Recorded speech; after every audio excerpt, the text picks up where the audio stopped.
Weeks before Joe Biden took office a little over a year ago, federal officials met to decide how they were going to distribute the new COVID vaccines. If you'll think back, you'll remember that December of 2020 was the deadliest month to date in the COVID pandemic. More than 65,000 Americans had died that month. People were very afraid of the virus then. There was no treatment protocol for it. Vaccines seemed like the only hope. So the meeting was very significant. The CDC's chief medical officer, a person called Kathleen Dooling, unveiled her plan to distribute the vaccines nationally. She began by acknowledging that older Americans indeed faced the greatest risk, as everyone understood. So logically, if you wanted to save as many Americans as possible from dying, you would give preference the very first shots to people over 65. That's the obvious policy. It might be the only morally defensible policy. But there was a problem with doing that, she explained. Older Americans were too white. As Dooling put it, quote, racial and ethnic minority groups are underrepresented among adults aged 65 and older. And this meant, according to Dooling, they could not be allowed to get the first COVID shots, whether they needed them or not. So instead, Dooling recommended giving priority to a group the government started calling essential workers. Their main qualification was not that they were essential, but they were less white than old people. So that's what the CDC went with. Its panel overwhelmingly approved Kathleen Dooling's recommendation. None of this got a lot of notice at the time, but it was a major change. Never in American history, modern history in any case, has the federal government made it official policy to withhold life-saving medical treatment from Americans on the basis of their skin color. But that's exactly what the CDC did.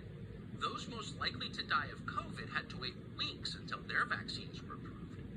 How many of them died in the meantime as they waited? No one kept track of those numbers because nobody seemed to care. And because nobody cared, the trend continued.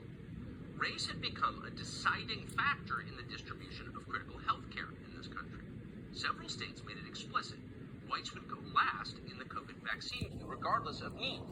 The state of Vermont did this, so did the state of Montana. And then the moment he was declared president-elect, Joe Biden made it official. A concept called equity, a kind of hyper-aggressive, racially hostile affirmative action, would form the basis of everything the new administration did, beginning with COVID policy. Here's Biden before even being sworn in last year. I want to be very clear what my priorities are for distributing this emergency aid swiftly and equitably. Our focus will be on small businesses on Main Street that aren't wealthy and well connected, that are facing real economic hardships through no fault of their own.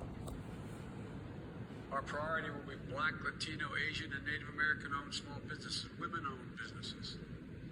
So you'll notice the assumption in that sentence, which undergirds all the assumptions behind the administration's equity policy, and that is that non-white means poor and non-white means less healthy.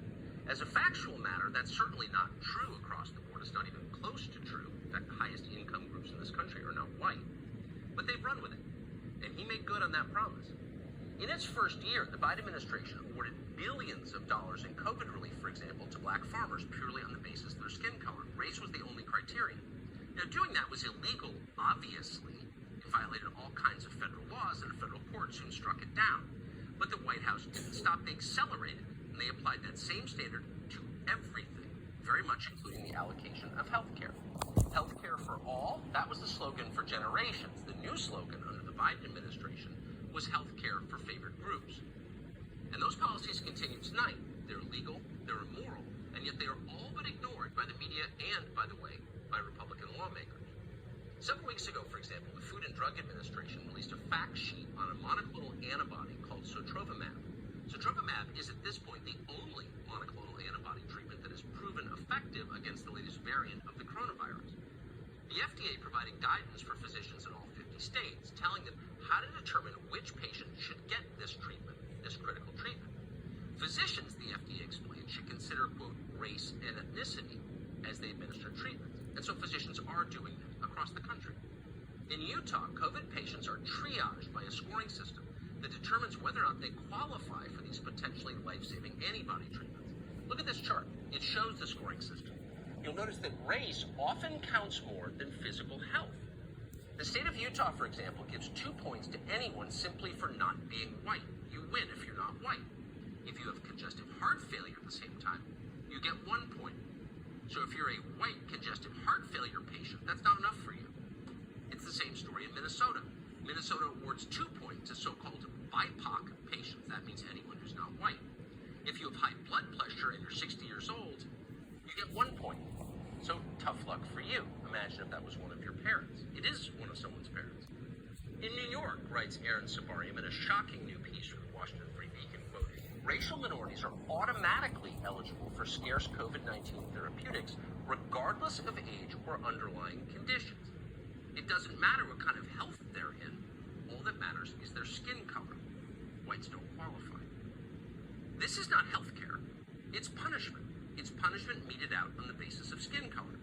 Now, the justification for all of this, and the authorities could not be clearer about it. They've taken their ideas directly from America's colleges. They'll tell you why they're doing this. The justification